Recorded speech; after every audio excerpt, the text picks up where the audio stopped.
Dart, before we get into this, tell us what you've got going on, what people should know about you before we hop into this.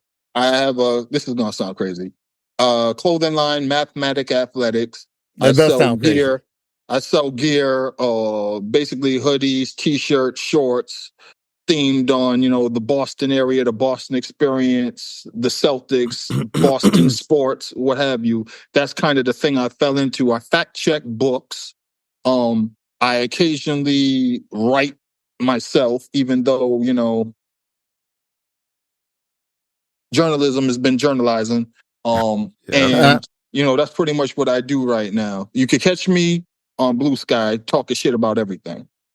Dart, what was it about this album that sort of made it a prime candidate for you to want to give the Making Illmatic treatment to?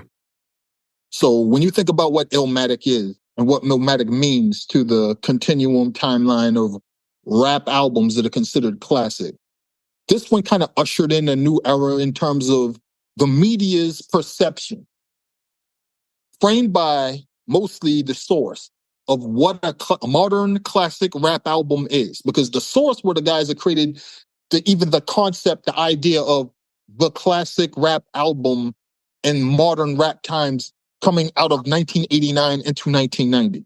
Right. Which was crucial in order to have a publication covering rap and treating it like a serious art form. Right. Right?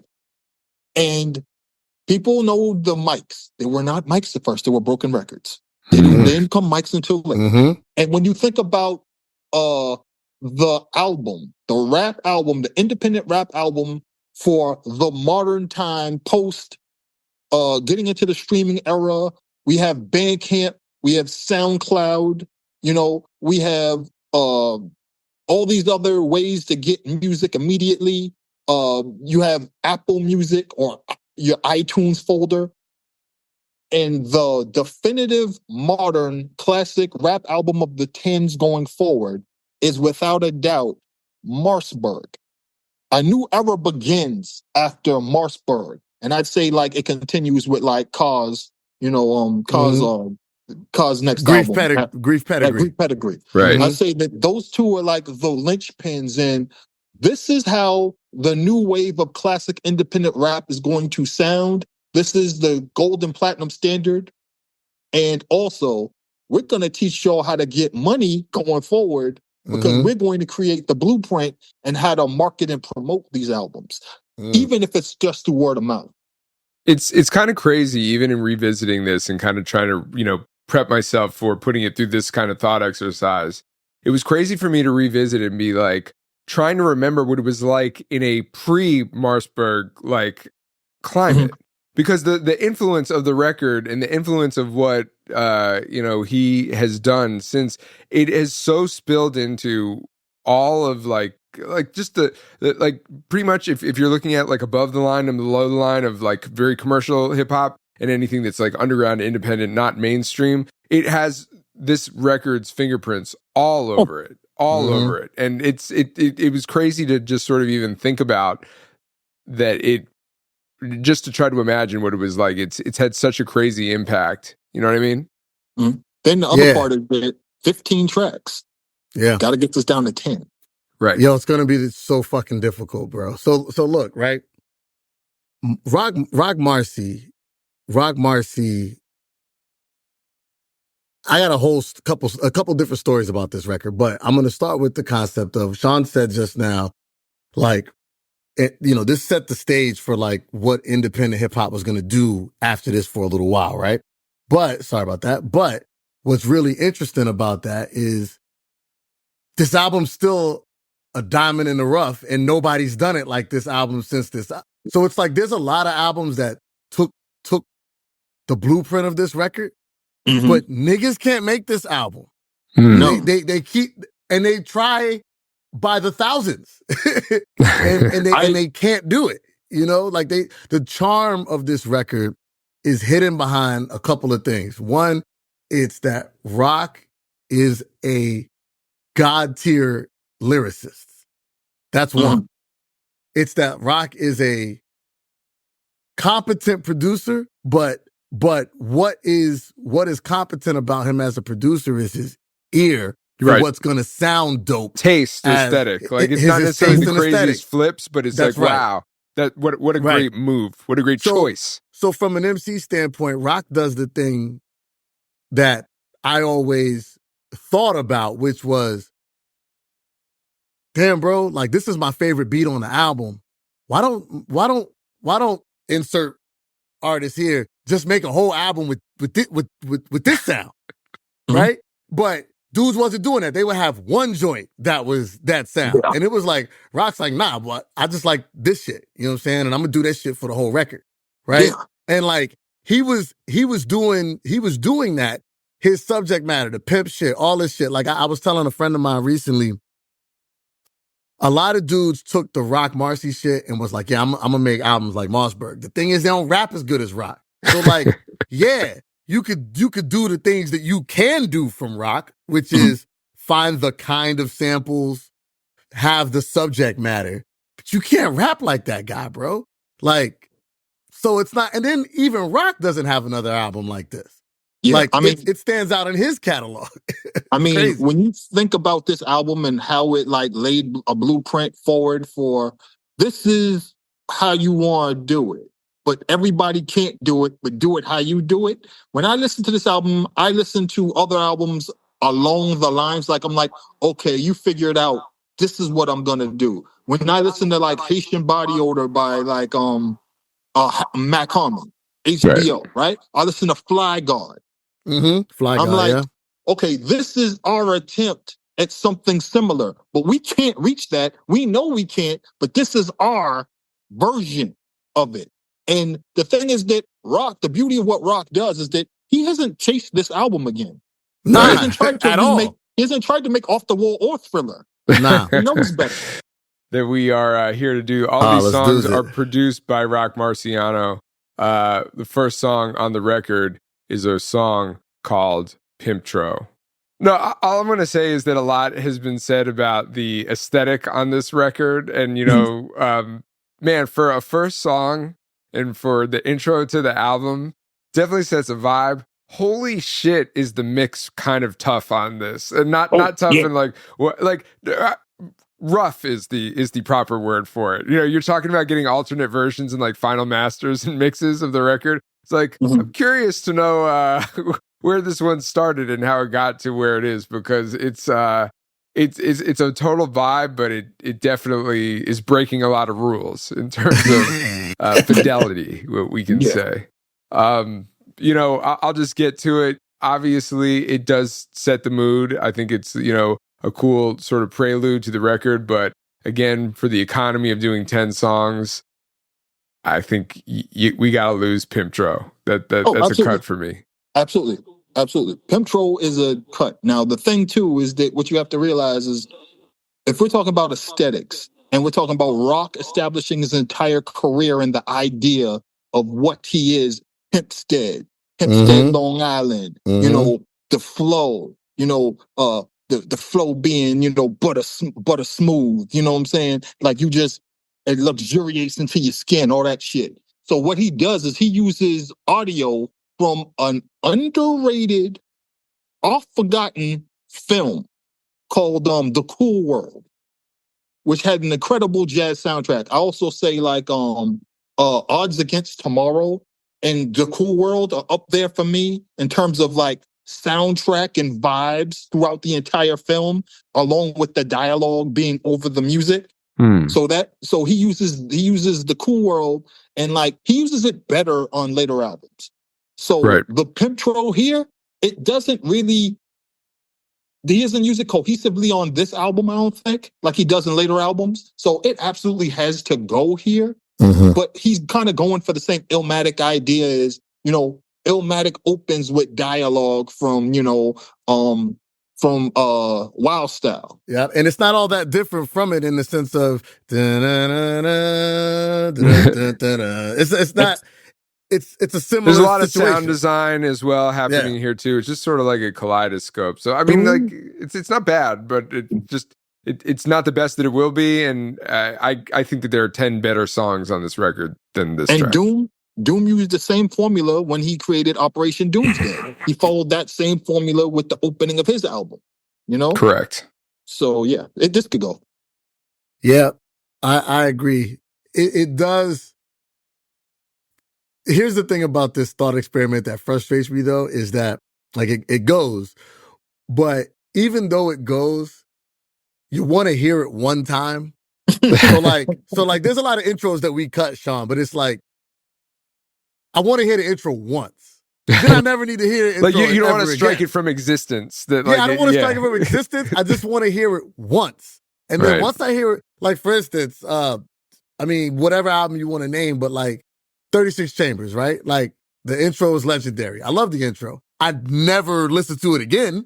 Like in the last 25 times that I've listened to 36 Chambers, I might not play the intro only because when I pull an album up, I'm ready to get right to the music at that point, right? But I don't want it stricken from existence because it's phenomenal. When I say, that's what I'm talking about 36 Chambers. This isn't the intro from 36 Chambers per se, but what it is it is the mood setter for the weather you're about to get on this record. So I do feel them. My rule of thumb is I think about the opening 5 to 6 minutes of The Social Network. In the first 5 to 6 pages of The Social Network script, those first 5 to 6 minutes of dialogue, you know everything you need to know about the main character. And everything that happens afterwards makes perfect sense by that opening scene in the bar with him talking to his girlfriend, then ex-girlfriend, about all his motives, about how fucking annoying he is, about how attached he is to this idea of this drive of having this thing and chasing it. And I have that same thing when I talk about album intros. If it's not like The Social Network, whereas you can't skip that first 5 to 6 minutes of The Social Network because you don't understand the movie going forward. And if it's not the same thing for the album intro, I don't need it. So that's kind of my rule of thumb. I like that. I like that too. All right, so it's a unanimous cut. We're going to move on then to the second song on the album, It's a Crime. Fucking It's a Crime, bro. I think prior to hearing this, I wouldn't have ever thought this clearly, but I probably like oh man, I keep moving my camera. I subconsciously wished for an album to start like this. just subtle and, okay, we going there right out the gate, right? And shout out to Zarism. One of the frustrating parts about finding this record with Zar at the same, like me and Zar hearing it for the first time together, is that Zar didn't ever want to leave It's a Crime. Like we probably could have listened to It's a Crime 6,000 times in a row. And I'm like, yo, I'd love to hear some of the rest of the songs. And like, It's a Crime was Zar's favorite song for like 5 years. Like just right out the gate of just the mood. When the brother I Make Mad Beats got married, I was the best man at the wedding. Zarism was his brother, obviously. So we were standing behind I Make Mad Beats at his wedding. And the whole time, through the rehearsal, through the wedding, through the actual wedding, we were saying It's a Crime lyrics in whispers to him. And he was doing everything in his life to not laugh while he was getting married, because we were like, see the onion start peeling like an orange. He's just smiling, you know? And like, we're just throwing these lines at him because that's the impact that record had on us as a three brotherhood. So for me, It's a Crime is a major keep. There's a big nostalgia element to this record. I love the way it starts, and I will contend, I'm going to say this and not try to start no beefs across the world. I think Roc Marci is the best first song rapper in the history of rap. His discography has the best first song of any motherfucker that does albums, in my opinion. All right. I'm going to follow what you said. We're already going to inject some controversy in here. And then Dart, you're going to wind up being the determining factor here. my vote was actually to cut this song, and I'll explain to you why. Czar's gonna cut you out of his friendship. That's fine. I got to reconnect with him recently. We had some good times. I'd like to end it. I did shout out to Czar. We had him on the Bobby Digital episode recently, and then I got to connect with him when I was in Florida a couple weeks ago. This is not a bad song, and actually there are no bad songs on this record. So let me just go ahead and state that. To me, I actually think that there is another song that I would slate as the first opening song that I think maybe sets the pace and the tone of the record a little bit better to my ear. I have long been a vocal, advocate for my general distaste for string-heavy beats and cinematic. Sometimes I'm not saying this is particularly like mafioso-esque, but it's if not on the same block, it's maybe in the same development or neighborhood. So while I don't think that this is a bad song, to me, I think that I would have preferred to have heard it a little bit later in the record, maybe at the end of the first side of it. It's because it's fucking dope. You know what I mean? Like it's such a vibe, and it's the type of shit that you want to whisper to your best friend when he's getting married to try to make him laugh. This record was a cut for me. I rest my case. Oh man! So on my side, this is the perfect album opener. I'm mad nervous. Okay, good. I don't need Pimptro if I have this. And I like the strings, the lush arrangement, and then the lyrics and like the driving momentum of it. Like I think this is a perfect album opener for rock, especially thinking about the timeline, thinking about the space that this is going to inhabit. I need It's a Crime to lead this album off. Because my 10 songs, I need this to be the lead-in for my 10 songs to work. So It's a Crime, I'm keeping it. Because the next song, I think, works perfectly coming after it. And then we go to 3, 4, 5, 6. So you're basically saying... The hook on this, too. You're basically saying it would be a crime to cut this, is what you're saying. Yes. You know what, Sean? I needed that from you. The hook on this too, there's so many dope subtleties on this record that need to be highlighted. The way he dances around we doing crime all the time. We doing crime all the time. It's just so quiet and subtle. It's menacing almost, even though it's not a menacing record. You know what I mean? It's crazy.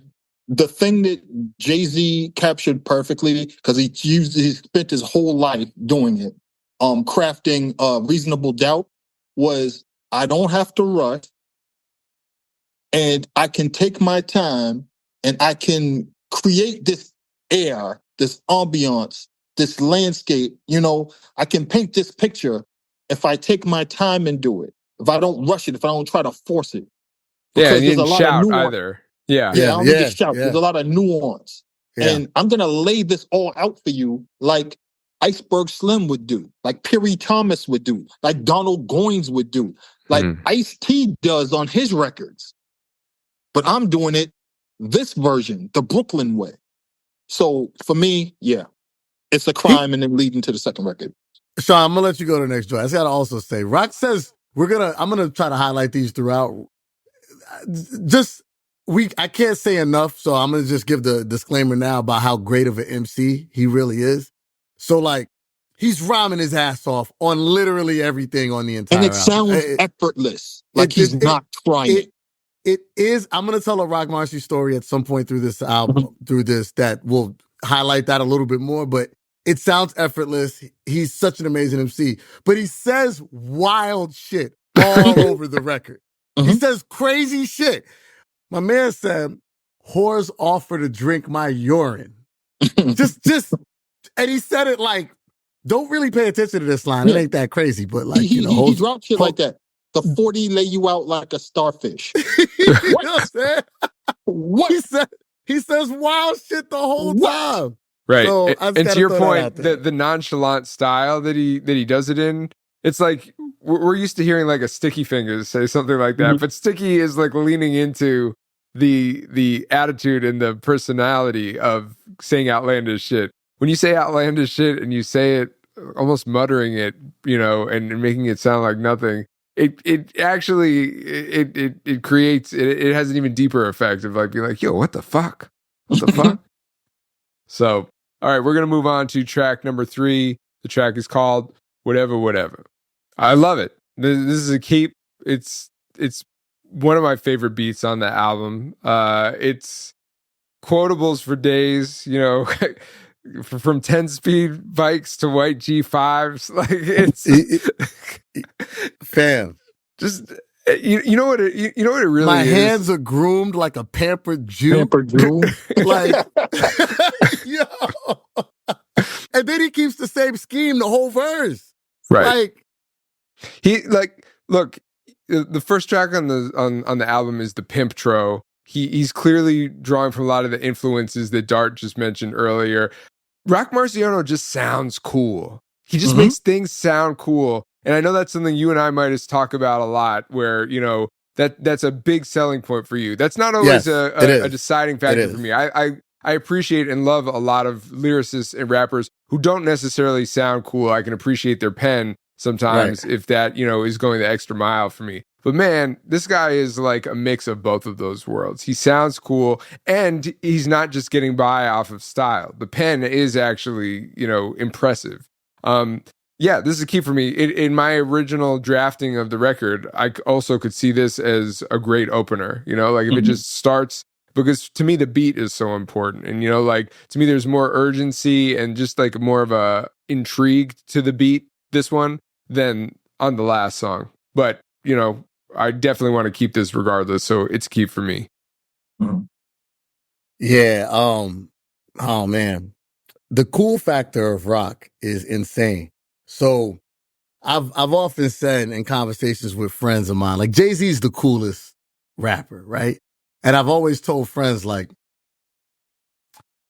Jay-Z could walk in a room with Roc and kind of not be the coolest rapper in the room. Yeah, like, absolutely. Roc's cool factor is so like, and I experienced it in real life, like early. Like there was a show that we did in Miami, myself. It was a real crazy lineup. It was me, it was Roc, it was Spliff Star, it was Flip Mode Reunion?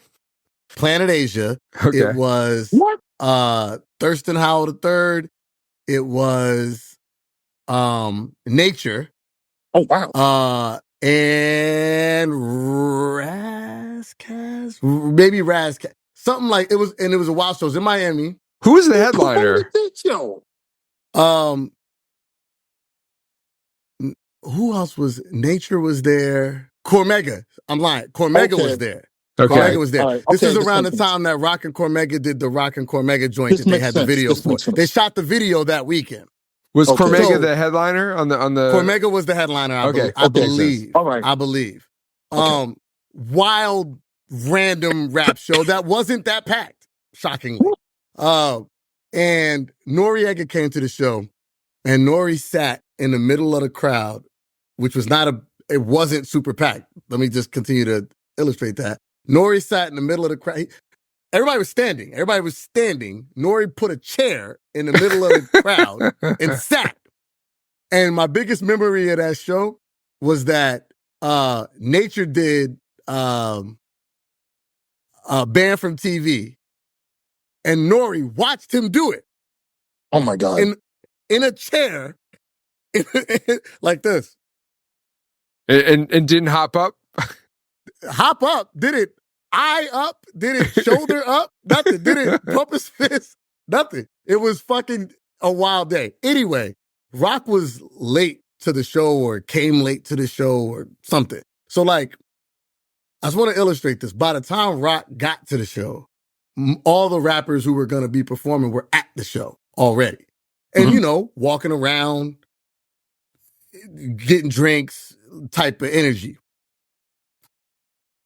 Roc walked in and it was like cold air whiffs through the room. and you looked over and you're like, the headliner's here. And he wasn't the headliner. You know what I'm saying? Like that was the feeling that you got, was like, oh, the dude just walked in. Like the guy who is the guy. Like he just kind of walked in. And he just had a cool factor. It's palpable. And like on this record, it really shines through a lot on this record. Just like he doesn't try very hard, but he's really good. So you're like, how are you so good and you don't try very hard? Like, so yeah, for me, this is a huge keep as well. Yeah. For me, the album hinges on It's a Crime leading into this. And whatever is the perfect anchor. It could be a great leadoff, but it's the perfect anchor. Because you can get away with this smooth, It's a Crime, because you don't want to sink into this for multiple songs in a row. You need the whatever, so you can come back to something like It's a Crime on track 3. Yeah. So this is a necessary joint. And also, this is one of my favorite songs on the album. And it's one of my favorite rock songs, period. I could play this by itself.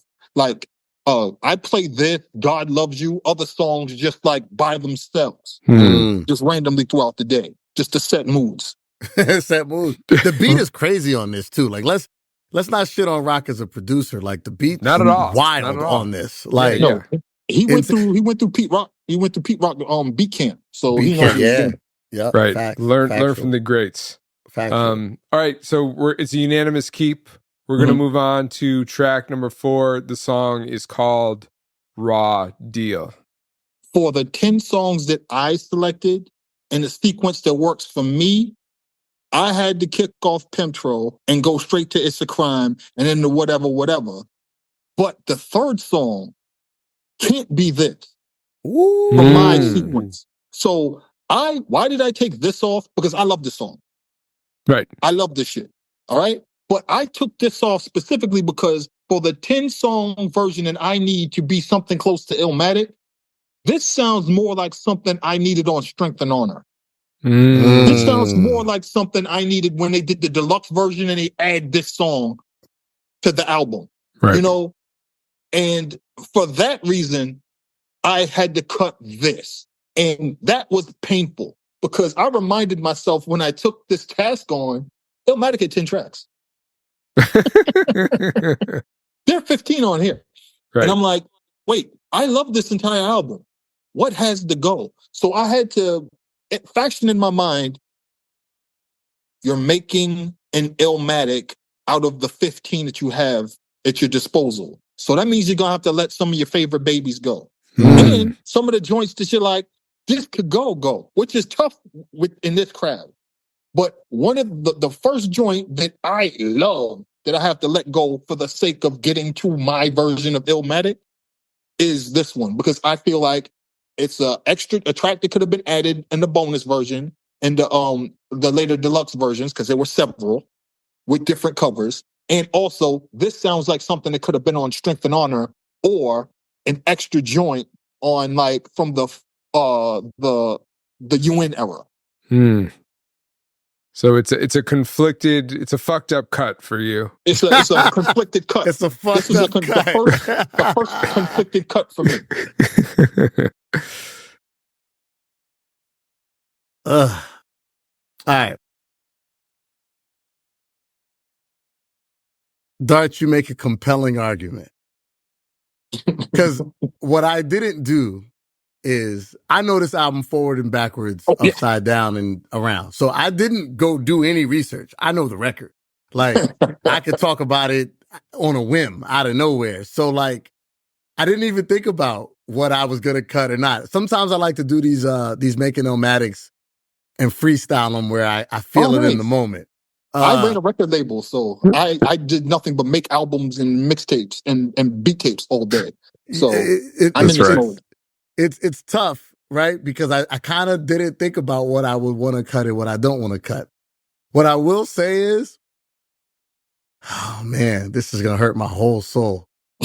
There's probably 2 other songs on here that do what Raw Deal does and do it as well or better. So with that being said, I will cut Raw Deal. But goddamn, it's a fucked up cut. Oh, absolutely. Absolutely.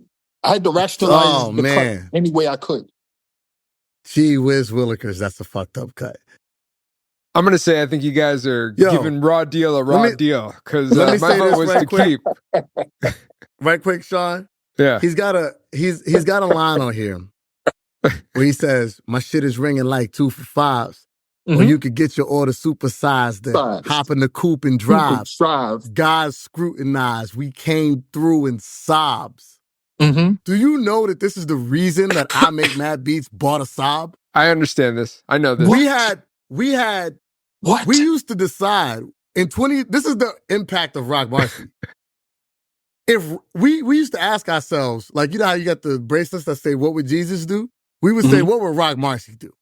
Because he's the coolest motherfucker. So, like, if Roc Marciano said, "We came through in Saabs," then Toyotas wasn't hitting, bro. We can't drive them shits because this dude wouldn't drive a Toyota. And he's the coolest motherfucker. So, like, we got to step it up. You know what I'm saying? So, like, I remember when Neem was like, "Yo, I'm getting a Saab." It was off the strength of, we came through in Saabs. Like, I'm going to come through in a Saab now. You know what I'm saying? Like, that's the impact. The motherfucker actually bought one. That's the wild shit. Like, this is the impact. The impact of a lyric. A lyric was spoken, and he went to a dealership and bought a Saab. You know Shout what I'm saying? out to Like, I Make Mad Beats and the Saab stories. I definitely the Saab stories. Yeah, I wrote around it's the Saab story. It's the Saab story. Yeah, my vote was to keep. I love the vibe on this. The beat's dope. There's bars for days. I mean, you know, anybody who can throw in a Fred Astaire reference and also say that he's living high off the hog and still make it sound very, very cool. Again, like it's so much of it. And again, I can't stress this enough. It's not leaning on any one element. He has a cool voice and he has a cool delivery, but he also is writing very, very, for lack of just to the basic term, good raps. Like just really fucking good. So and vivid. So I will. Yeah. There's a through line between that I always tell people, and I would love to do. Sean, one of our other episodes, we'll have to talk about this. But to me, there's a through line between Doom and Roc. Right? Yeah. There's an LI thing. And a lot of people wouldn't catch it because, you know, Doom is this and Roc is this.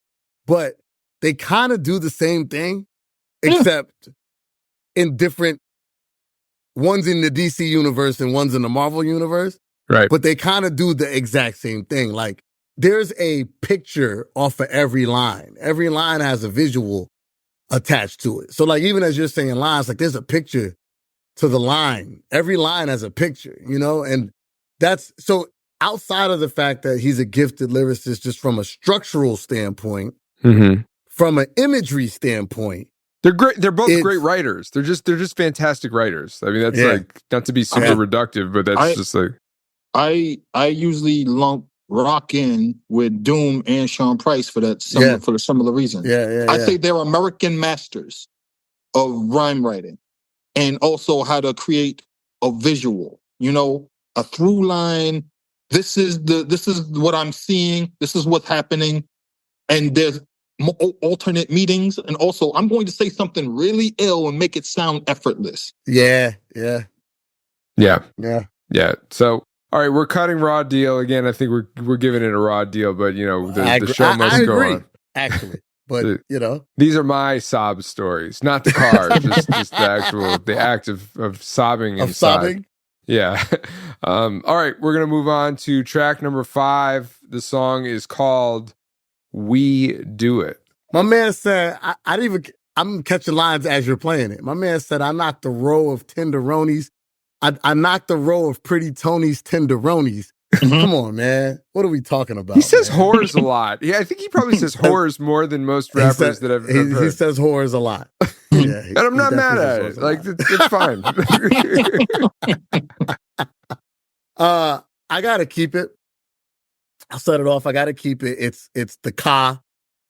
Rest in peace, Ka. It's the Ka verse on there. Ka goes crazy on here. Oh, yeah. And it's crazy when you think about Ka and Roc Marciano because Roc Marciano is such a super MC that he's very rarely on a song where somebody else's verse is even as good as his, let alone debatably better. Right. He's almost never on those songs. He's always got the best verse on the song, more or less, like pretty often. So like Ka's from another orbit, man. And like, I remember hearing, Ka on the GZA record and being like, yes, holy shit, who the fuck is this guy? Right. Who gets a solo song on a GZA album as a nobody, basically. Not part of the Wu universe. Just and that song is produced by Roc Marci. Right. Yeah. It's like they just gave a song to GZA, like, yo, here's a song. Like, you could just have this song. And GZA's like, I love it so much, it'll be on my album. You know what I'm saying? Like, it's so random, but Ka's a special talent, and that Roc Ka connection is it's a thing. You know what I mean? Like, it's a thing. And, metal clergy, however you want to call it. I remember Roc in an interview, they're asking like, yo, how come there's no metal clergy album? He's like, I think we gave you enough songs that you could put together a metal clergy album. Right. And, that's kind of a thing. So to me, this is a definite keep. Beat is sinister, face melting. And yeah, I think you got to keep it. So on my end, for my version of Illmatic, I need It's a Crime as the lead in. I need whatever, and I need to lead into We Do It with Ka. And Ka is one of those dudes that does all the things that you kind of wish MCs would do more. Like when Ka released that album, he made visuals for each song on the record in the vein of what Ice-T did when he dropped OG. And he released a VHS with a video for every song. But the way Ka rhymed, you saw everything he was saying in your head already. So he has songs like Cold Facts, where it's like it's a conversation. I'm just talking to you. Right. And you're like, how are you doing this? I am riveted on the edge of my seat with every single line, regardless of what the beat is. Sometimes Ka was so dope with the lines that I didn't even have the time notice what the fucking beat was. Yeah. Outshining the beat. Yeah. I'm listening to Ka, and he's not rapping fast. He's very deliberate. He's taking his time. I can hear everything he's saying, understand everything he's saying. I'm not ahead of him. He's not ahead of me. I'm not behind him, but I'm still behind him. Right. I caught everything he said, but he's on to the next line, and he's not speeding. He's not speeding through the line. And I'm just like, how does he do this? And on this record, on this verse, he does it with Roc.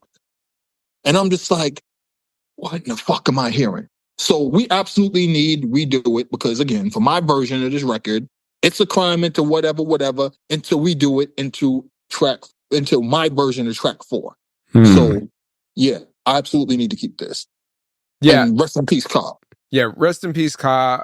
And yeah, this is a very easy keep for me for all the reasons that you guys said. It's a great beat. It's got, just that, I wouldn't even call it menacing. It just feels like there's so much emotion and kind of hurt. And like, there is a little sinister in there as well. A little bit of screw face.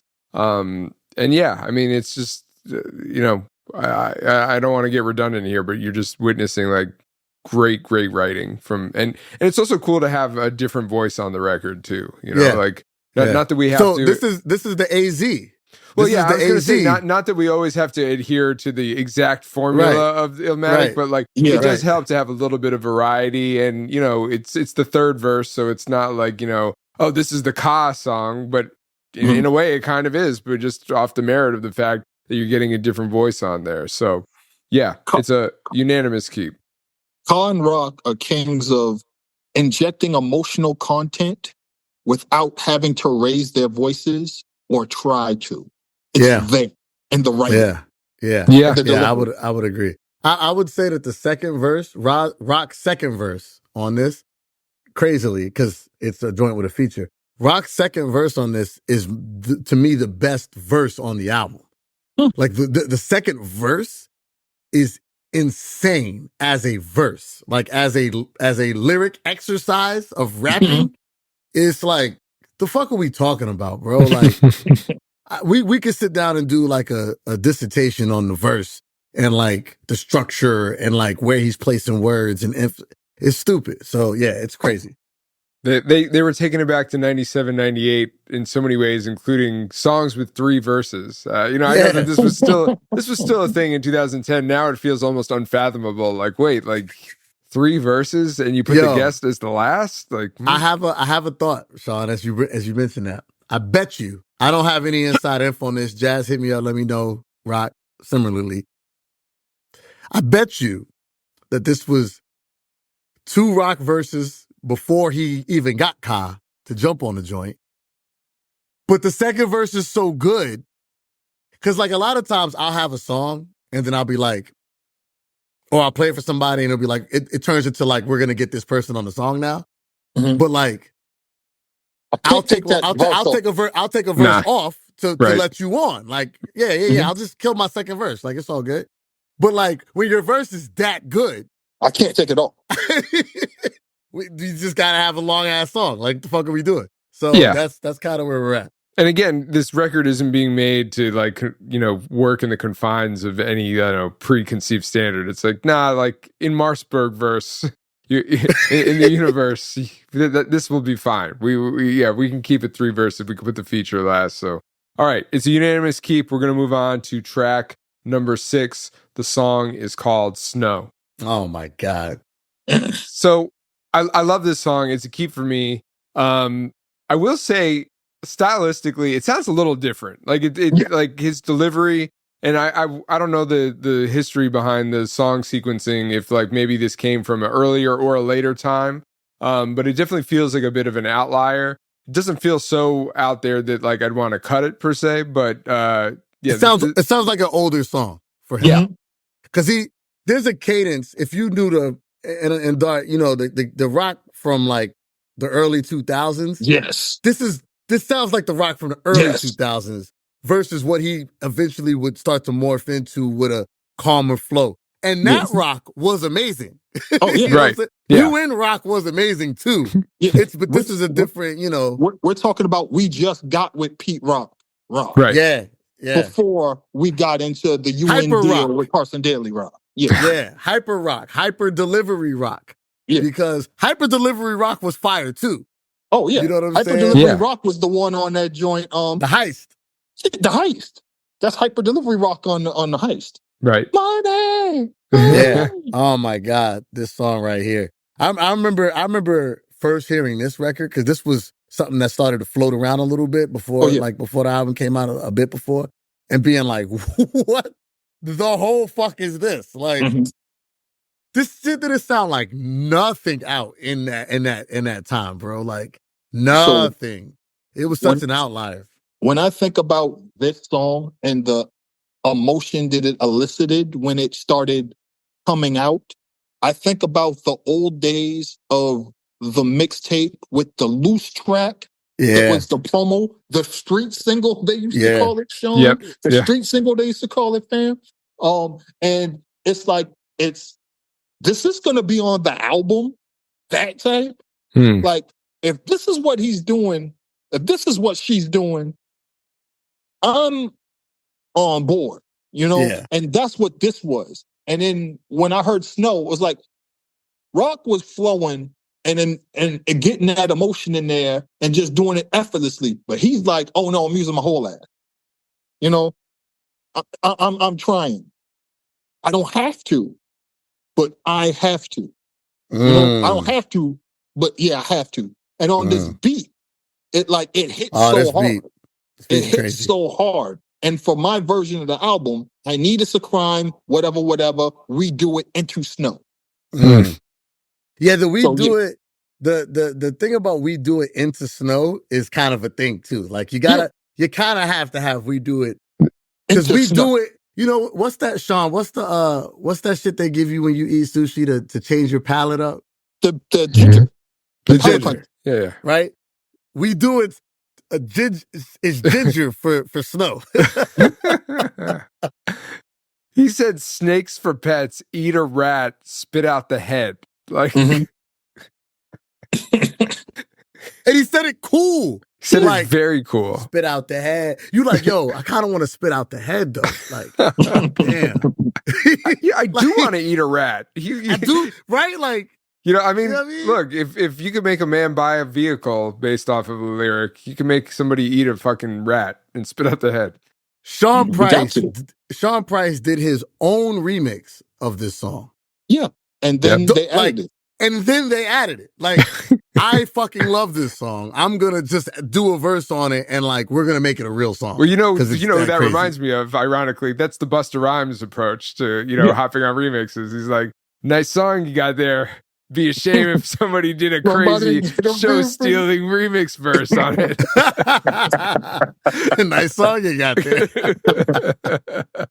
Oh, shit. So are we all keeping this? This is a unanimous man. Yeah, that's a keep. Dope. All right, then that means I haven't heard this album in a long time, and I'm at low key like enjoying this. Oh my god, bro, so much. Amazing. All right, so we're gonna move on to track number 7. The track is called "Riding Around." This is one of 5 songs I would pull out if somebody said to me, "Yo," if an alien came to Earth and said, "Hey, yo, MidaZ, put me on the like what quintessential like and again, this wasn't from the 90s, but what put me on to like what quintessential 90s hip hop felt like."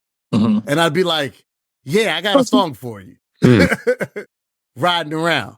Like this song, if this song feels like New York like a motherfucker to me, bro. Like, so I do this thing where every time I travel, and you guys are well traveled, I don't know if you do anything similar, but when I travel, I gotta pull out music from that city when I get there. Right. It makes me, it taps me in. A couple of years ago, I was spending a lot of time in Atlanta. Every time I would get off the airplane, I'd throw on AT Aliens right out the gate, just so I'm here. You know what I mean? If I'm in Queens, I'm pulling out CNN. You know what I mean? Just so I can feel like I'm here.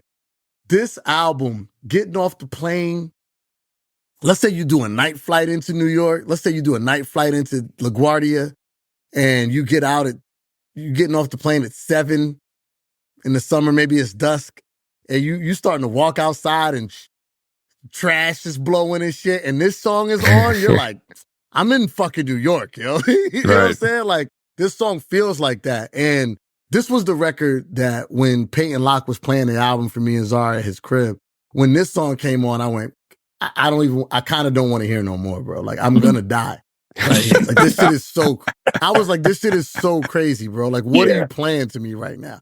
So I have a personal, like, this song means a lot to me just from how it feels. He also says a crazy line on it. He said, tuck the semi, kiss my mom on the cheek. Don't be out showing your teeth. Niggas that think shit is sweet, so keep it low and discreet. Like, that's such a, man, this song's crazy. To me, this is the majorest of major keeps the beat crazy. I love the background vocals on the joint. I love the atmosphere of the song. All I had. Oh my God. Town, riding around. Taking uptown, riding around. Yeah. The atmosphere, like you can feel the wind blowing on this shit. It's crazy. For me, again, I came in thinking like label owner mindset, making Illmatic out of what you have. Mm-hmm. My version is full disclosure, I made a lot of beat tapes for producers I know. I helped a lot of people A&R albums. I ain't always get credit for it. Fun fact. And when I not so fun fact. Yeah. When I made albums, like if you look at my Discogs page, bro, there's a lot of credits missing. A lot of credits missing. When I help people make albums, or when I made people beat tape, sometimes even name their beats. But what I did was I started with opener side A, closer side A, middle song, and then do sequence from there. Opener side B, closer side B, middle song side B, and then go from there. With this, I need It's a Crime, whatever, we do it, Into Snow, given the way Roc delivers it in the emotion and what have you in the beat into riding around into the next song, because I think of it side A, side B. So side A is it's a crime, whatever, we do it. No, riding around. And then 1, 2, 3, 4, 5, we flip the tape over to side B and we got to have the opener for side B. So I need riding around. And I think it's a perfect song to come after Snow. Mm-hmm. Yeah. 100%. It's a keep for me as well for all the reasons that you guys said. It's funny in revisiting this album, and so much of the landscape of the modern contemporary underground hip hop today is defined by lack of drums. And so many people point to Roc Marciano as being like the godfather of the where are the drums beats. And in this section of the album, and really on the album overall, like the whole album, basically drum ass, like songs. Yeah. So I know obviously he would reduce more later on the subsequent albums, but it was just funny in revisiting this to be like, there's a lot of drums for the guy who killed the drums. Sean, as a fellow member of the Help Kill the Drums Club, MidaZ, I get why, listening to the Roc albums that came after this, I get why he started to, Roc is an MC who's always trying to MC. Yeah. And I deal with the same struggle as that. How many times can I rap on the same drums? Right. And so you look for different things to rap on. So like when you're, for super MCs like a Roc Marci, like you get a beat or you get a loop that doesn't have drums, you find all the different instruments to rap to. Because when you have the drums, you only rap to the drums. Exactly. But now I might rap to the flute. Now I might rap to the, like, I can pick whatever pocket I want to dance in. And like, if you listen to, like, his flows have gotten way more advanced since this time. But it's because the drums aren't the cell that he is sitting in anymore from an MC standpoint. MidaZ, perfect example. When I tell people always blame Roc for what happened to the drums. I'm like, dumbass. I'm going to walk you through the timeline. 1997, there was a song on DJ Muggs' Soul Assassins Volume 1. It was called New York Undercover. Yep, facts. New York Undercover. By Call It a Wild. Call It a Wild. Yep. Perfect loop. That song is super lyrical, no drums. New York Undercover, brother. New York's Undercover. New York. And then I walk them straight into my dude, Black Milk, had a song called About Me. No drum. He says it, no drums. And then he just flows his ass off because there's so many other elements in the beat to bounce off of. Yeah. He plays with them perfectly. And it's like he's not caged by, I have to stay within the confines of what the drums on this record are, right? Right. And then, like, there's plenty other records where it's just a clean loop. Perfect example. Angels. The original version of Angels. The original version of Angels is crazy. It's Doom and Ghostface. And they do the same thing on the original version of Angels. Or to even reference something that you brought up just a song earlier, AT Aliens has the title, or not the title track, but the extraterrestrial. That doesn't have any drums either. So, I mean, obviously people were, I think what people might mean is that, like, Marcy, like, popularized it, like, it made it. I feel like Cobb made a whole album to show everybody how to write whole albums. I think Cobb did whole albums showing people how to do that. Yeah. The problem, though, and this is the real about what Roc did cause, that is a problem, is I fully believe that Roc is responsible for making people believe, like, oh, we can make albums like Roc. Okay, and the thing is, they're not as good as Roc. Yeah, so, like, I mean, it's the same thing. I don't need to write my rhymes because I heard that Jay-Z and Biggie don't write their rhymes. Like, and then we hear that Lil Wayne doesn't write his raps; he just goes in and just raps. So I'm going to do that. Right? You're not them. You're not Roc. So this like, is the problem with cool people. Cool people will make other people like, well, I think I'm cool too. Actually, yo, when you're rapping over loops, you don't rap as good as him. Right. Yeah. A lot of these dudes don't have the timing that Roc has. A lot of them don't have the vocabulary that Roc has. You don't have those gifts. So when he's rapping on loops, it's not the same as when you're rapping on loops. You That's haven't the problem. spent the 10,000 The or 10,000 100,000 hours Facts. doing that. Facts. And it's hilarious because I know if I say loops to you, you know what I'm talking about. You know what I'm talking about. You know what I'm saying? And everybody doesn't have that in the back pocket. Everybody don't have that in the chamber. I've been on every level of this. I've been the fan. I've been the kid, the A&R. I've been the person who rapped. I've been the dude who was part of the production team, you know, and I was the motherfucker running the label. And I was the journalist and I was writing the one sheets on top of it all. I've seen every side of this and I know somebody can't do what this person does. Mhm. Michael Jordan's the only motherfucker who could go to Vegas, get drunk, you know, smoke a bunch of cigars and put up 50, you know, Right. and then gamble. You can't do that. You can't do that.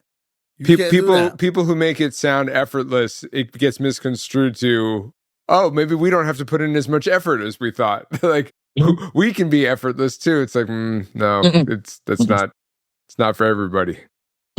All right, so we're keeping the song. We're going to move on to track number 8. The song is called Panic. So he did an interview where he talked about, shout out to the Micro Korg. The Micro Korg is a keyboard, a mini synthesizer that Korg made that was pretty popular for a couple of reasons. For me, in my journey, I definitely owned a Micro Korg for a hot minute. Perhaps most prominently featured in the Drop It Like It's Hot video, Chad Hugo was running in, playing the keys on the Micro Korg. Also, on the insert of the J-Lib record, there's one of the, like, in the studio sort of photographs with a bunch of records and wires and things, and the Micro Korg is also there. So these were all things for me at that time where I was like, I must buy the Micro Korg.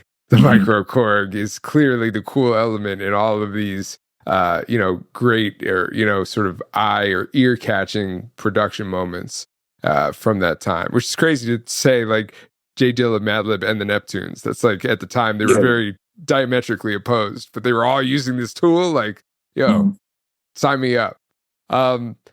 It's a hard beat. It definitely feels like a little bit of an outlier compared to some of the other records. It doesn't necessarily have the sort of dusty, pimp adjacent blaxploitation, soulful sampling.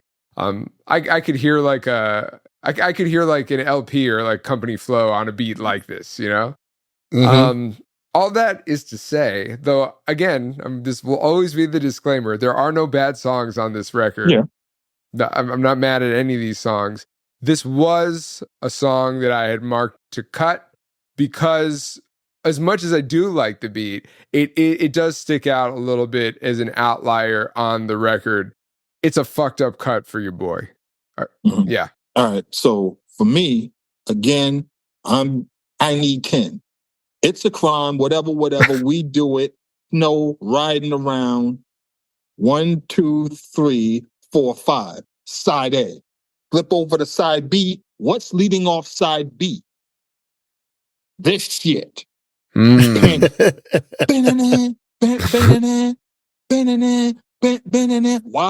Because what's coming after it? Yeah. What's coming after it? So just the same way It's a Crime leads off the album with something smooth, and then we go into something smooth, whatever. Then we go into We Do It. We turn that goddamn corner, the second part of the side A, and now we at riding around, now we at Panic.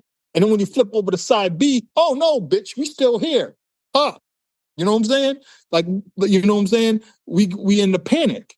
And then we come into the next joint. And I just reveal what it is. Just right there. So that's my mindset. So I need Panic for me, to lead off my side B. It's funny. I don't disagree with any of your science, like in how like you're like architecting this and like starting it off. It's just that the songs that you were saying to start side A and side B were both songs I was like, nah, not these ones. Like one more, one extra over. But I respect the science. MidaZ, on the other hand, I was watching your face as I was talking and then as Dart was talking. I've never seen you squirm so much. I can feel the palatable internal conflict you're having in trying to pick this record apart and strip it down to 10. You know, I didn't do any pre-work, so I'm gonna keep it a whole stack. You're one of my best friends, so you picked up on this. While you were talking, I was like, damn, Sean's kind of right. Then when Dart was talking, I was like, damn, Dart's kind of right. Who's the NBA player that they had that meme where he's sitting on the sidelines and he's like, damn, and he's like, but then again, also, you know what I'm talking about? Alonzo Mourning. Alonzo Mourning. Hey, yo, and the thing is, this is why I've been trying to jump in a little early on these shits, because I'm easily influenced right now because my heart is in this shit. So you were talking, I was like, damn, Sean, that's a phenomenal point. And truth be told, by the end of your soliloquy, Sean, I was like, yeah, I'm gonna cut Panic. And then Dart went, and I was like, nah, I gotta keep it. So look, I gotta keep Panic. Panic. So when I said a couple songs ago that I could cut Raw Deal because there's a couple songs that do the same thing, Panic is one of the songs that does the same thing, right? So like, what do you want to do? Do you want to do Raw Deal or you want to do Panic? Like they kind of exist in a similar space. So like, as long as I got one of them joints, I'm kind of all right. Panic is hard. Yeah. So like, if you really look at it, if you go through the tracks on the record, without giving away what we're getting into, Panic is either 1A or 1B of the hardest song on the album. Exactly. It's just too hard. It's dumb hard. You know what I'm saying? So like, it's not my favorite Roc Marci rhyming song on this record, but it's because, like, the beat's so crazy. Like, what are you going to do? You know what I'm saying? Sometimes people will send me a beat, and, like, the beat's so crazy that I'm like... What am I supposed to do with this? Yeah, like... Right. I mean... Is it going to be additive? I can rap to it. Right. But, like, I need to not do nothing crazy. You know what I'm saying? Because, sometimes it's a fight with the beat. Like, all right, is the rapper the star or is the beat the star? You know, like... This is why it was so hard to sell the beat for Focus. That's why it ended up in Joe Budden's hand in the first place. Because people are like, what the fuck do I do with this? They gave it to R&B singers. They gave it to other rappers. And he was the first one that's like, oh, if I do some laid back, hey, and it's let the beat go. And it's let the beat do it. If you focus, man. And then everybody saw what he did with it. And then everybody wanted to be on the fucking remix. Hi, LL. All right. We're going to keep Panic. We're going to move on to track number 9. The song is called Thug's Prayer. I love the ad-libs on this song, too. There's like some great ad-libs. Sean, I got to send you the Peyton Locke version of the album because there's 10,000 more ad-libs and they're even better. Like, it's all the ad-libs that exist. Hey, man, this is probably... If Riding Around is like probably the most iconic song on this record for me, Thug's Prayer is probably right next to it. Thug's Prayer is so crazy, man. The bass line on there, crazy. The feeling of Thug's Prayer, and this is something that I try to explain to people, from a album creation standpoint. The song's called Thug's Prayer. The beat is emotional. Roc is not doing emotional shit on the verse. Roc is doing the same thing on the verse he does on every verse on the whole album, right? But it doesn't change the fact that the song feels emotional, right? So, like, sometimes I get a beat and the beat is emotional, and, like, the producer might be like, yeah, I really want you to talk about, like, how your dad abandoned you when you was 5. And like, speak about the hurt that gave you. And it's like, you don't even have to do none of that, because no matter what, when this song comes on, you're gonna feel how you're gonna feel. Like, you could just be rapping about the names of different Saturday morning cartoons, and it would still feel exactly the same way, because that's what the music does. You know what I'm saying? So like, this song, man. And then the fact that my dude Roc brought the sample back and did Thug's Prayer Part 2 on Reloaded, and did it in a way where part two, honestly, the way he flipped part two is the way that like part two should always happen in like rap, which is it was Thug's Prayer part two, and the beat is a completely different beat and a completely different feel, and you're like, why the fuck is this Thug's Prayer part two? And then the beat breaks down into the original loop. Yes. And you're like, oh, what the fuck did you just, what a mind fuck. Brought the original loop back for the last third of the song. You know what I'm saying? So yeah, Thug's Prayer, man, like all-time classic for me. This is a super key. That's an interesting point too, that like more sequels in hip hop, you know, like if you're talking about MCs who were in a zone, and provided that they haven't fallen off and they're still in the zone, I wouldn't be mad at hearing sequels to songs where like they just are doing like, hey, here's the beat that I used in like 2010. Now this is me rapping. I'm still dope, and I'm gonna revisit it in 2020. Like that to me would qualify as a new song, just because it's you're gonna get a different perspective. You're gonna get a different like performance. But the thing that's so crazy about it is when the song comes on, it's not that. It's a whole different beat. No, I know what you mean. And then it surprises you that it's the beat again. Like, oh shit. Like maybe, I don't know if I haven't checked, but maybe it's the original sample. He raps over a different part of the sample. You know, maybe it's some shit like that. Yeah. But like, I could think of, to your point, many other songs where like, when you do a part two, there's got to be something that keeps the essence of part one. So, but what better to keep the essence of part one than the sample, right? You know, or whatever, whatever. So yeah, I super agree. Yeah, this is a keep for me as well. It's it's just a crazy beat that I have nothing else to add. I mean, it's just a great song, and there's no way I would cut it.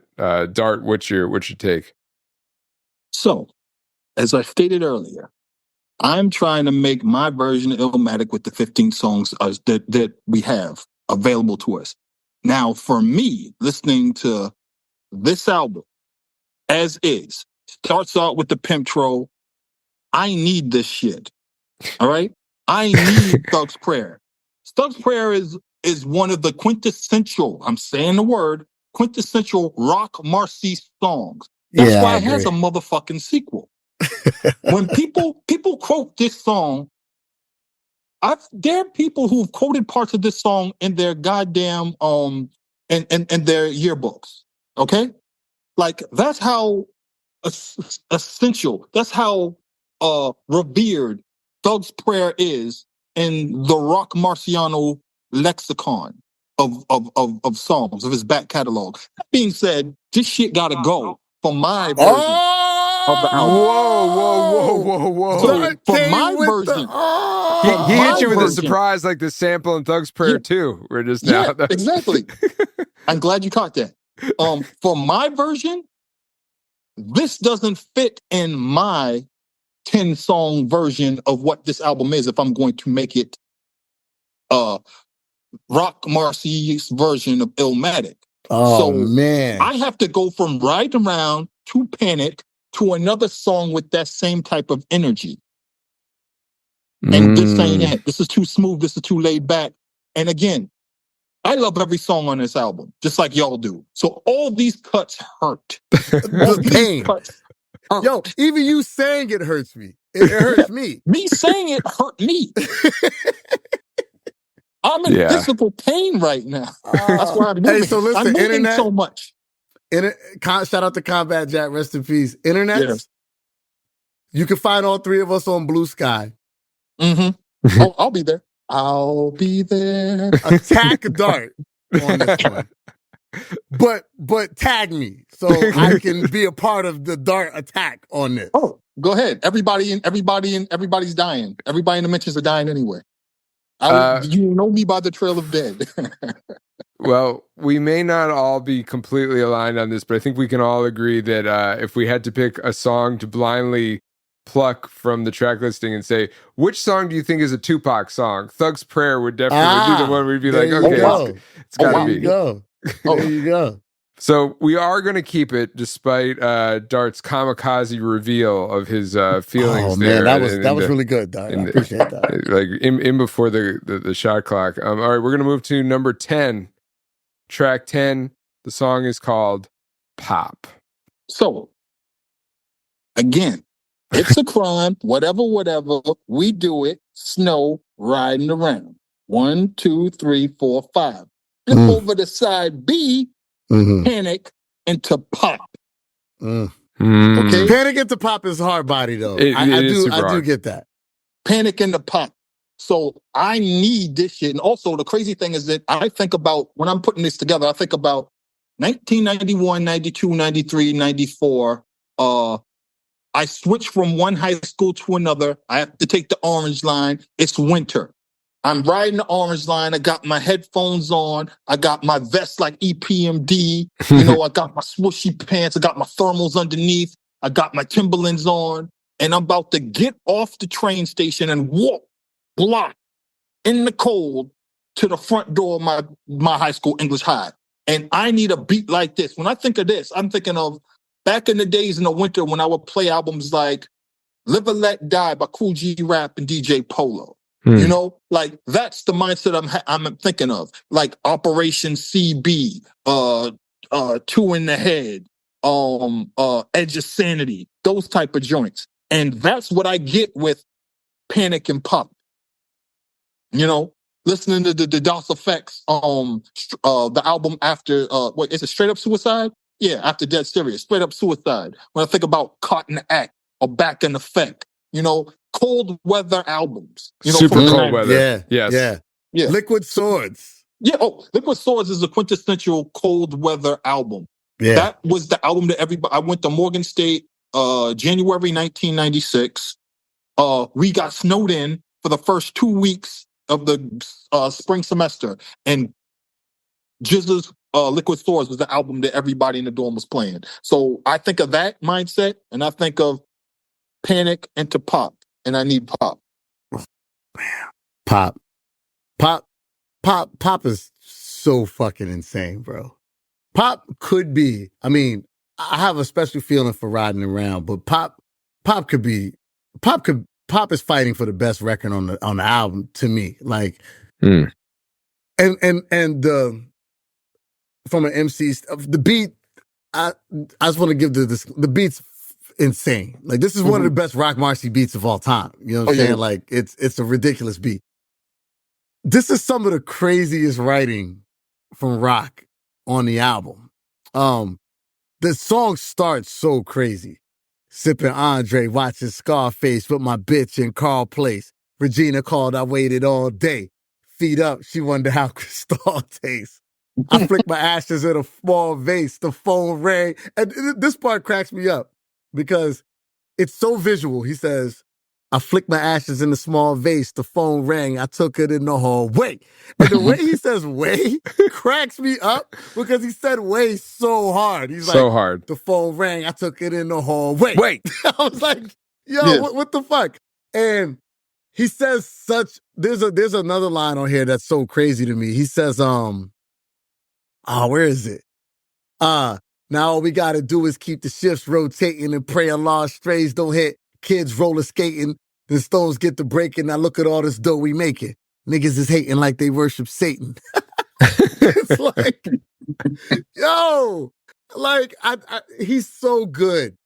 Yeah. Like, I'm gonna keep it a stack, man. Sean will co-sign this, but like, I'm a cocky MC. I feel like I'll out rap a lot of you niggas. You know what I'm saying? And not just a lot of you niggas, most of you niggas. And I'm very confident with it. There's not a lot of MCs that if I did a verse and you told me, hey, I'm getting, like if I just did a verse and I didn't know nothing and you said, hey, I'm going to add fill in the blank to this song, I'd be like, all right, word. I'd be like, word. If I just did a verse out of nowhere and then you were like, hey, I'm going to put Roc on the song, I'd be like, hold on. Maybe we could, can I hear what he did before we put the song out? Because, like, I just need to, you know what I mean? Like, because he's so good. You know, he's so good. So yeah, he goes crazy on this, man. And then the hook, the bounce, crazy. Yeah, Super bounce key. is crazy. Yeah. The Roc is different because I use an example to explain to somebody because they asked me about being on a track with Busta Rhymes and being in a group with Busta Rhymes, the dynamic. And I was like, the overshine thing. And I was like, what happened with Leaders of the New School? And I explained to them, I was like, here's the issue. You think you're nice as Busta. So you think you could just do anything. And you realize when Busta's verse come up, you can't. And so that shit follows you around forever, even if you're on a song with other people. Perfect example, I said that Charlie Brown was on his joint. It was his first opportunity to shine on his own. Nothing but flavor, Funk Master Flex, and the Ghetto Celebs. Yeah. So Charlie Brown, you know the story, Sean. You know the story, MidaZ. MidaZ, Charlie got on this track and did whatever. And who's on the track with him? Old Dirty Bastard and Bis Marquis. And they both put this boy in the dirt. Yeah. So you can't just do anything. You can't just do anything. Sometimes you got to come back to the table. Especially if anybody's thinking Busta killed you and Dinko killed you all over them records. Right. You can't then leave the house and come like just super average or like anti-effort. Yeah, I love this song. It's a super key for me. The second half of this record is like way darker and harder than the first half, which is crazy because the first half is like, it's not like it's a super fun record either in terms of like, vibes. It's not like summery and then like things take a turn. It's like dark and it gets darker. The only other thing I have to add is I was like, doing a lot of, digging in preparation to this. And I found this quote from, I think this was like a Nah Right interview. Apparently Axl Rose from Guns N' Roses came to the studio while they were mixing Marcberg. And he was in the session when they were mixing this song. And the quote says, Axl Rose came to my session at Electric Lady. We were mixing pop. My man Vegas, who's a club promoter, used to run with him. They mixed pop at Electric Lady. That's interesting. Yeah, which is also kind of interesting, right? He brought him to the session. He was vibing to pop. He gave me some love for it, said he liked it. He was a real cool, just one of the dudes hanging out in the studio that night. As a hip-hop trivia guy, this is like tickles the ivories in my brain. Like, that is something I did not know, and I would not have ever been able. It's a useless piece of information, but it's interesting nonetheless. We're gonna hop now into track number 11. The song is called Jungle Fever. The emotions I'm feeling as you're playing these songs, Sean. Jeez whiz willikers. This was my least played song on the album throughout my time. I know this song. I have a less relationship with this song than probably everything else on the record. So with that, it will be a cut for me. I say that every cut on this album is a fucked up cut. So even though it's the least relationship, it's phenomenal. It's Roc Marci's Me and My Girlfriend. It's Roc Marci's, Nas gun song or whatever the fuck. Like it, he's he's doing the personification with the coke thing, and and he does a phenomenal job. Shout out to Nas gun song or whatever the fuck. Or whatever the fuck. I love that because when I said the Pharoah Monch, that's pretty much how I described it. Because when y'all did Straight Bullet and then Nas did the gun song, the gun song, and Pharoah was looking at me like, "You really gonna do that to Nas?" My man said, "Had to hide you from my mother because you ain't have color. Not to say my mama prejudiced, but a devilish slut wasn't gonna be in her crib blessing her son." How crazy is that? As a quintuple entendre. Yeah. For, like, that's so insane, bro. So I'm going to hop in and say my vote is to keep this because while the personification has been done, and it doesn't make it less impressive when it happens, but like, I think that what's interesting about this record is that he does it so well, and there aren't really any songs on the record that stick to a theme and really beat a theme as much as this one does. Right. Obviously, that doesn't mean that he isn't doing impressive things in the lyrics on all of these songs, but it doesn't necessarily fit into a specific motif like this one does thematically. And it's a great beat too. I really do enjoy the beat. Yeah. So my vote is to keep this one.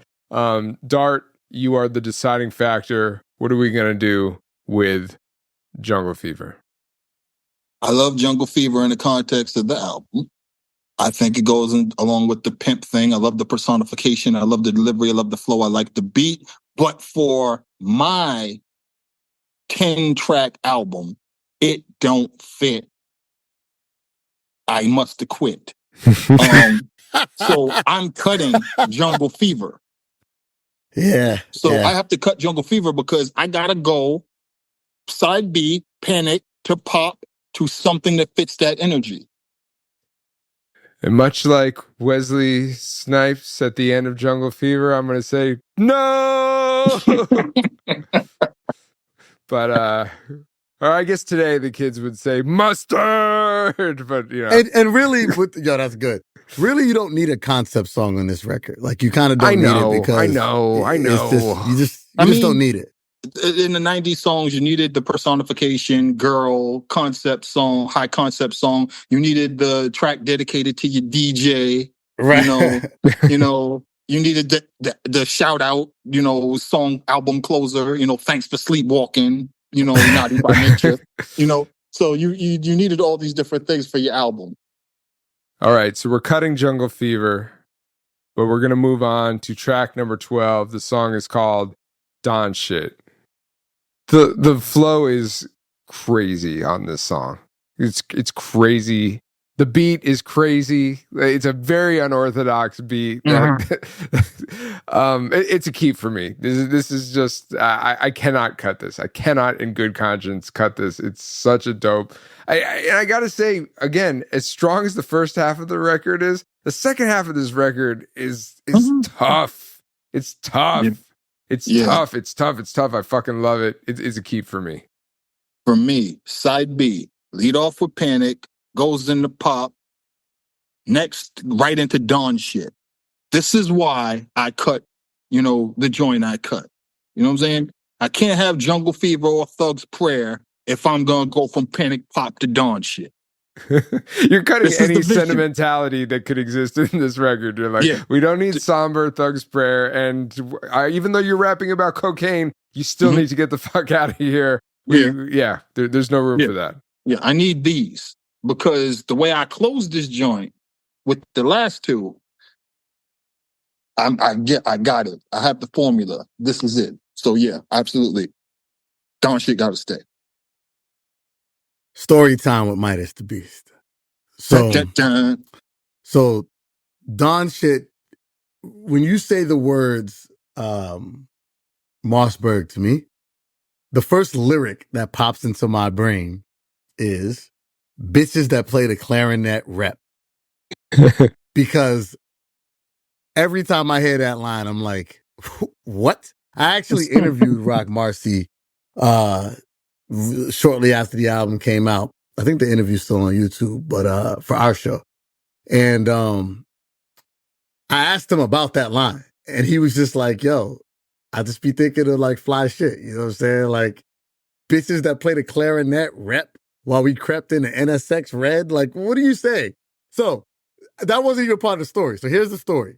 This whole song is about Roc Marciano's extravagant lifestyle, fly shit life, right? And this was another song at Nemo's wedding, at I Make Bad Beats wedding, that we quoted a lot. We were just saying lines from this song, just making everybody laugh and shit, right?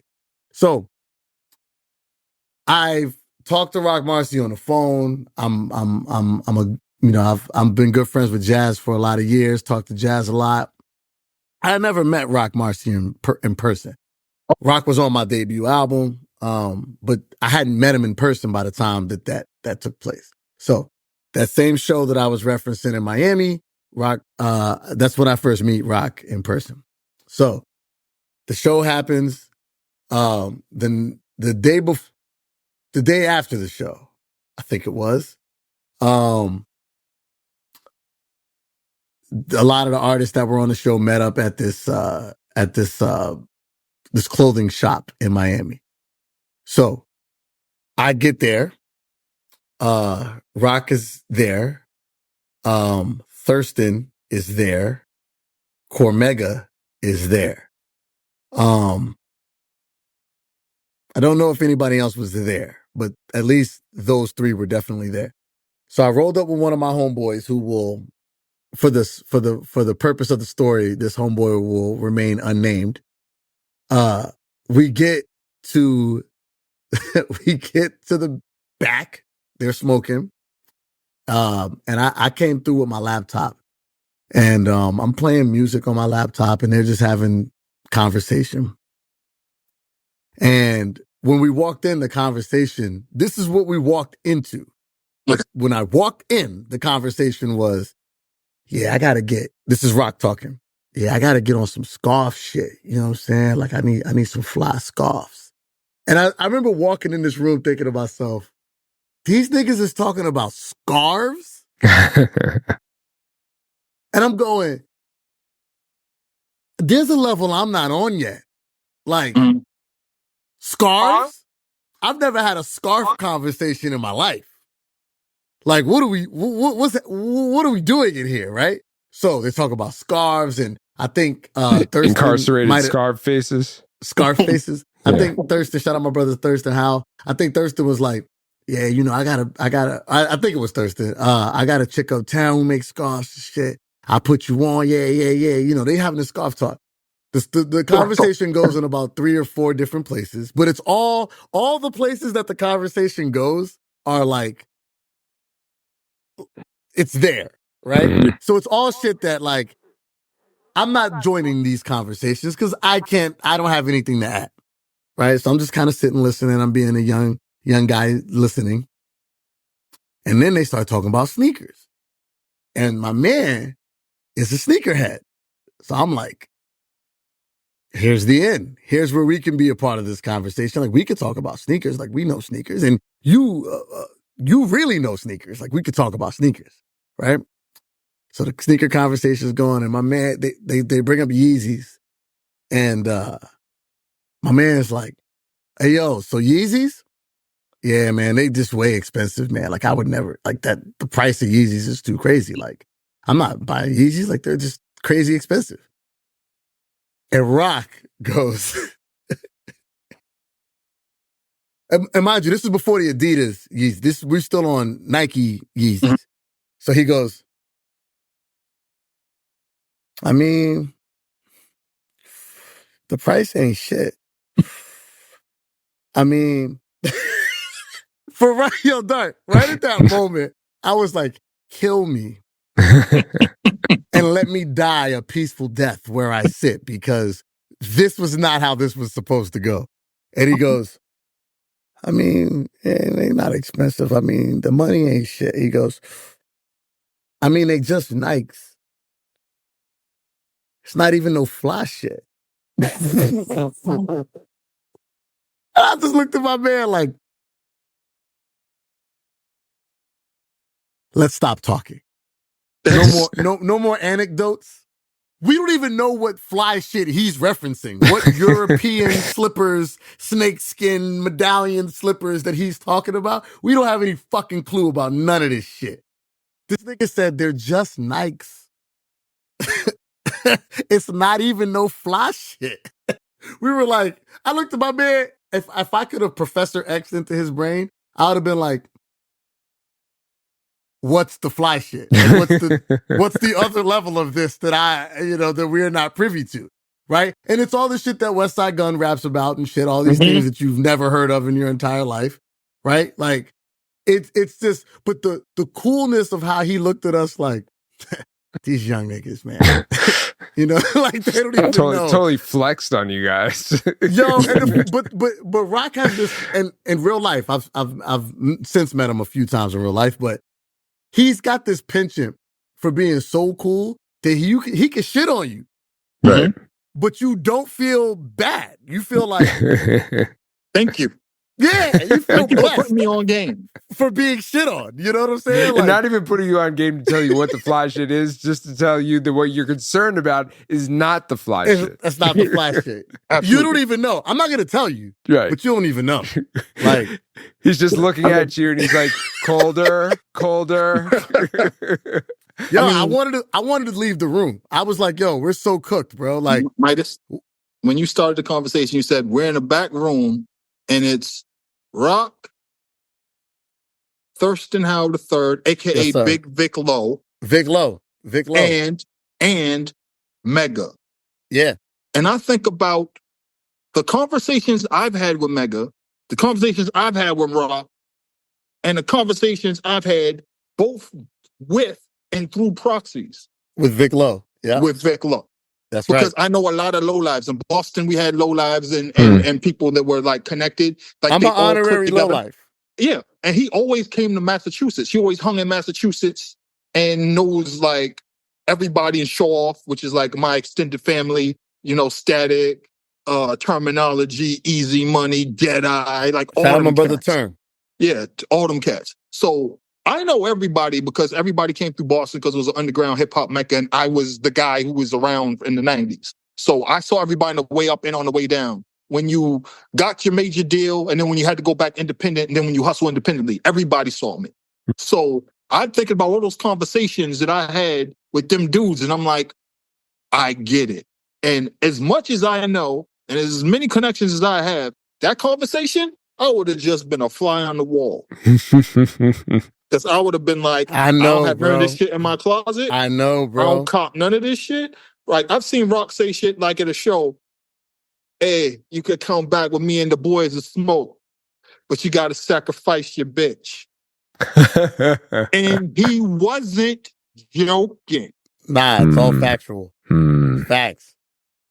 Damn. Facts.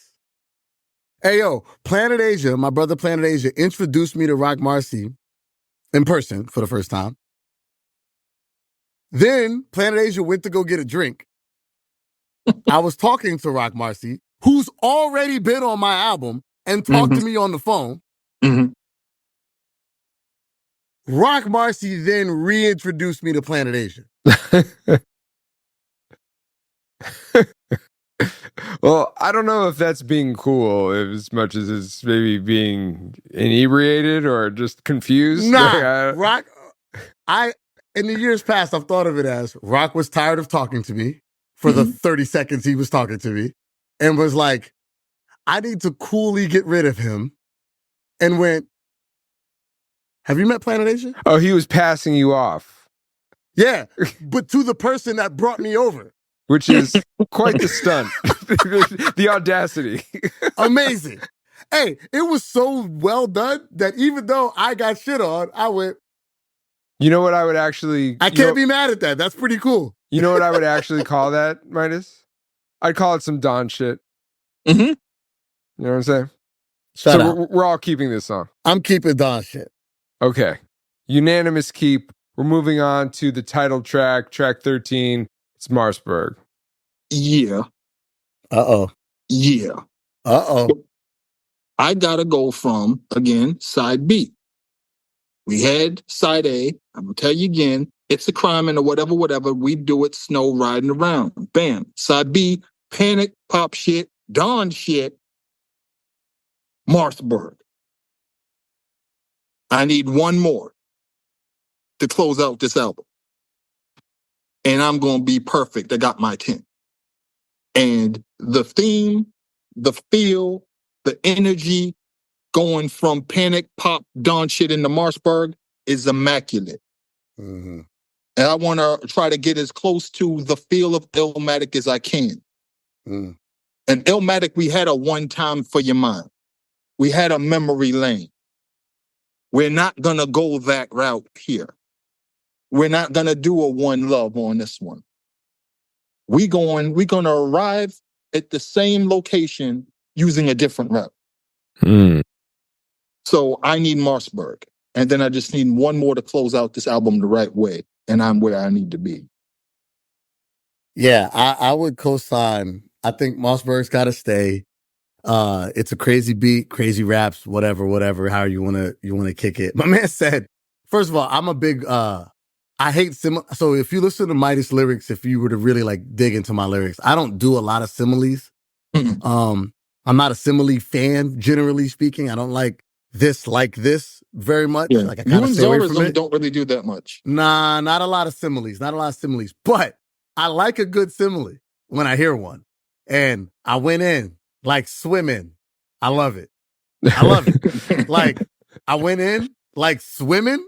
Like that's an off-kilter simile that I could get behind. To me, it's a quintessential joint, and I love it.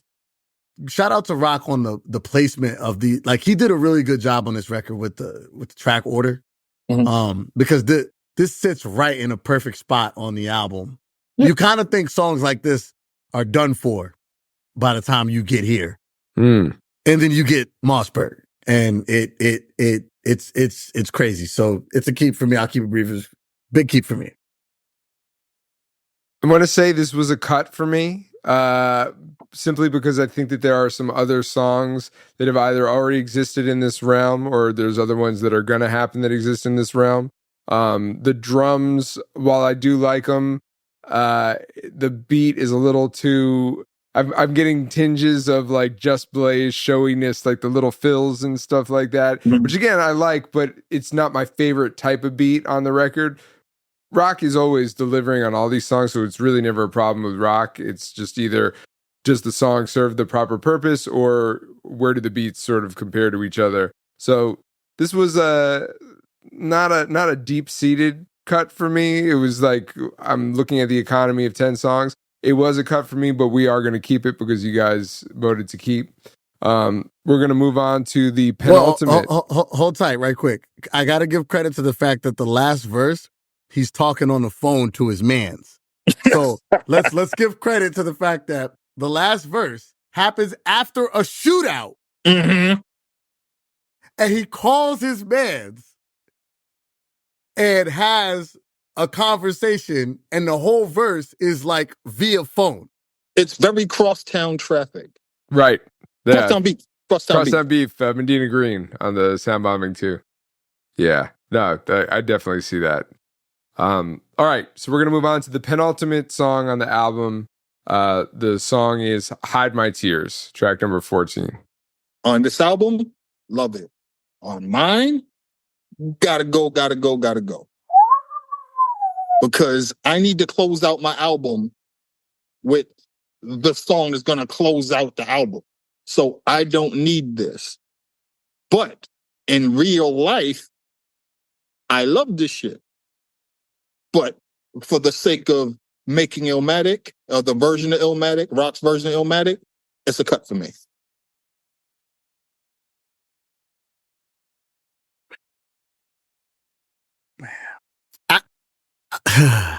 I hate, so I generally dislike double time songs. I like, because I hate double time rapping. And I generally hate double time rapping because I hate double time rapping. I don't like writing double time. I don't enjoy it. One of my main producers, my man Deli Digger, every time he sends me a joint that where the MO is to write double time, I always send them back like a what the fuck emoji. Like, bro, come on. It's mad work. Like, well, is it really double timing, or is it more of a triplet feel? Because it's kind of more of a swing, like triplet thing, right?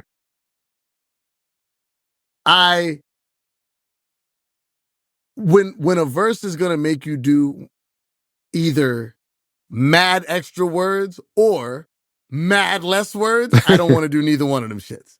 Right? So like West Side Gun Rhapsody's fucking like 60 BPM joints that like you're what you got to do is either rap 1,000 words or like 11 words. You know what I'm saying? Like I don't enjoy doing that I'm sitting down to write and it's going to be fun to me. Right? So like I always approach that as that. With that being said, to me, this is super hard to cut because of the fucking sample's so crazy. Yeah. Like, and the hook is so, like, it's such an ill sample to find. Like, I wish I would have found this sample myself. Like, damn, if I would have found this sample, I would have made a really dope song out of this shit. It wouldn't have been double time, but it would have been a really dope sample. All right, really dope song. And I'm going to keep it a whole stack because I didn't do my extra research before we went back. I kind of forgot that Shro was a song. Oh, you just thought it was just like the close to the album. Yeah, I just kind of forgot. I Yeah. kind of forgot. I thought it was. I was like, oh yeah, the outro is the outro. But now I'm remembering that outro is kind of a song. So this puts me in a pickle. So fuck, bro. Sean, you know what? You go first. No. That's not Oh, that's not how this show works. Oh, you need to man. make a decision. God damn it. Oh man, you're a piece of shit. All right, so I'm gonna go with I'm gonna keep Hide My Tears. Okay. So again, the preamble that I'm throwing on all these, there are no bad songs on this record. No. And I got to give a big shout out because while I don't write raps, I do have a distaste. You write checks? Yes, I do write. No, look, it's already dangerous as another Sean for me to even say that. Yeah. So it's like, that's hilarious. It's like strike it from the record. Edit this shit out. No, but I don't love. There are a lot of rappers. Actually, we're going to take a little side tangent here. I am very much a student of music, and I believe that flow is super important to rap music. That's not a hot take. A lot of times when rappers who don't typically rhyme on triplet or swing beats, they will do it, and they will not do it well.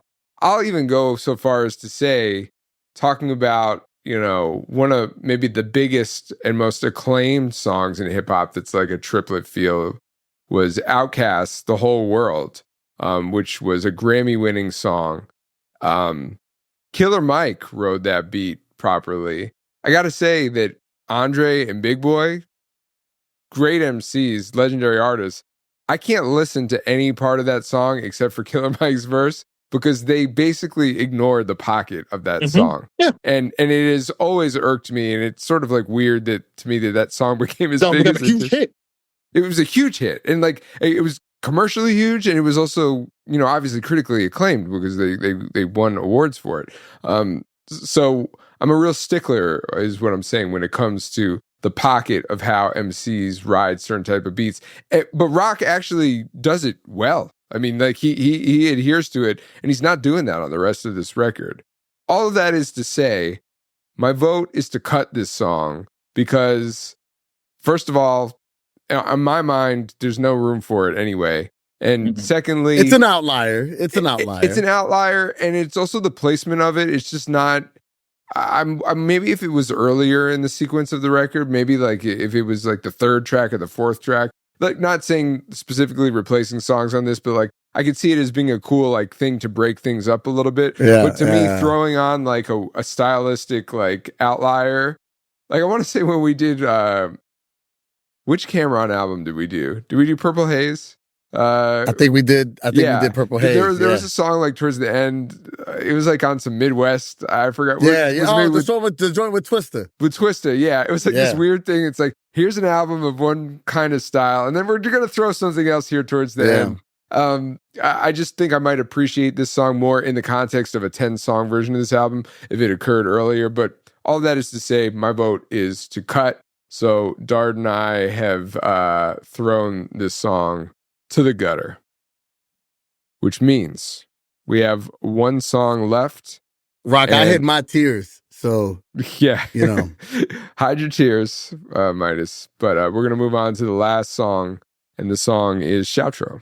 So, for me, my album, my version of Illmatic via Marcberg is It's a Crime, whatever, we do it featuring Car, Snow, Riding Around, Panic, Pop, Don Shit. Marcberg closes with Shro. Opens the album with It's a Crime, closes with Shro. Opens side B's with Panic, closes with Shro. Inside A with Riding Around. So Riding Around, Panic. But then we got the stretch, Panic, Pop Shit, Pop, Don Shit, Marcberg, Shro. So I just thought about, if I was to take this, put this on a playlist, and make this a 10-song album, that's a 5 micro that's out of here. On feel, off sequencing, off just everything. So that's my take, and we definitely need Shro to close out the album. My version. Yeah, it's a perfect ending to the album in my mind as well. It's got that like closing credits, you know, like riding off into the sunset. You know, there's like it's a cool sample too. It's like kind of emotional, you know. It's got soul to it, like so many of the beats and samples on this record do. Yeah, it's a great outro. That's exactly how I want this album to end. There's no way in the world that I would cut this as the last song. So it's a keep for me. My man said, your bird built, get your sternum peeled. Get your sternum peeled. So I'm a big fan of like when I hear rappers use a word that I'm like, because I try to do this a lot, is I try to find words that I'm like, nobody's ever said this word in a rap song before.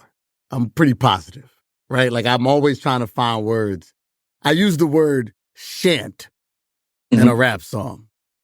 I'm fairly certain I'm one of the few, or if the only, who's used the word shan't in a rap song, right? So I look for those. Sternum's a good one. I like that. He said, Coke sell itself. And I think that's the line that just says it right there for the whole record. Like Coke sell itself, bro. Like you don't have, everybody heard this album and was like, yeah, this that shit. You didn't have to try to figure this shit out. You didn't have to understand it.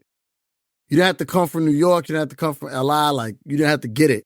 But you were like, somehow this is that shit. When I first heard Cuban Links, which is my favorite rap album of all time, when I heard Cuban Links, I didn't understand 85% of what the fuck they were talking about on that record. And I was just like, I don't get none of this, and I love it. I don't get it. I don't understand it. The slang is encrypted, but I love it.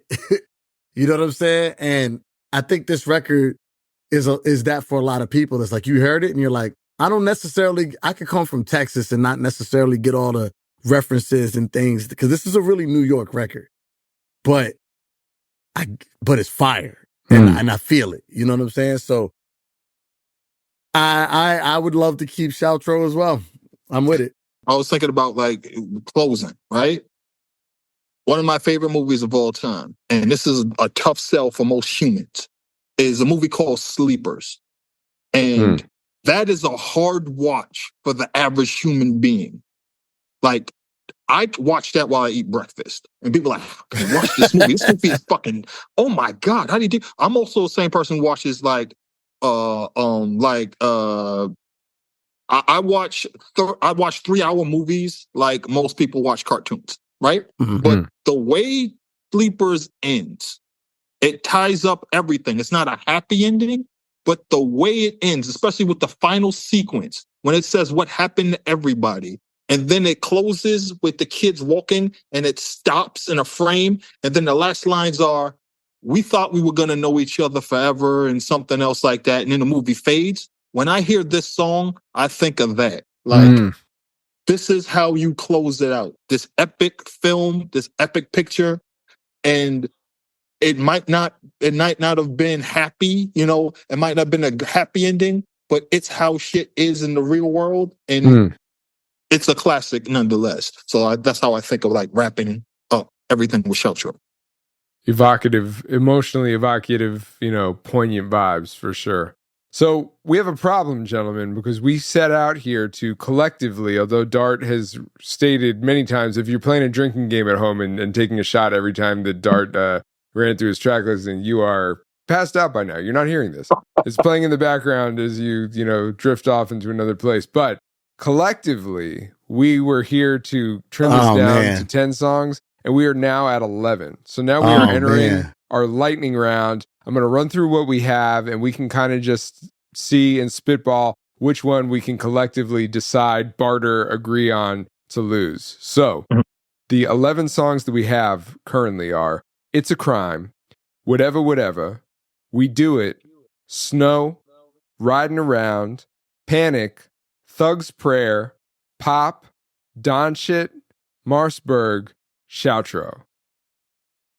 Thug's So I Prayer. mean, I feel like Dart, you're pretty resolved in what you would cut because you said it, which Thug's would Prayer. be Thug's Prayer. I mean, Thug's Prayer is the one that had the bass line, right? That crazy bass. I'm like, and if you cut Thug's Prayer, you'll get Thug's Prayer Part 2. Oh, man. You get the extended version. Put it on the extended version. Along with Scarface man. and Snow with Sean Price and all the other shit. Oh, man. well, I mean, MidaZ, what would you cut if not Thug's Prayer? It's a crown, whatever. Raw deal. We do it. No, Snow, we cut riding. Raw Deal. We cut Raw Deal. Okay. It's a crown, whatever. We do it. Snow, riding around, Panic, Thug's Prayer, Pop, Don shit. I'd cut Shro. You'd cut Shro. No, I can't. No. Oh, we need the closer. We need the final credits. Yeah, because I don't think that the title track is the final credit. Or I'd cut Marcberg. Marcberg's 3 verses. It's long. And to Sean's point, there's other songs that live in that space. The album is Thug's called Prayer is a song, but there's nothing that lives in that space. The album's called Marcberg. That's the problem. That is the problem. It's kind of the problem. Called Marcberg. Okay, but okay. Let's do a thought experiment within a thought experiment, Dart. If the song was called something else, yeah, how much of your allegiance to the song is based on just the title of the song? More about feel. More about feel. Okay. I think about energy after Pop and Don shit before Shro. And I take that over Thug's Prayer or anything else. And then again, so I'm thinking sequencing. So I need Marcberg there, regardless of if that's the title or not. Because the actual song itself. All right.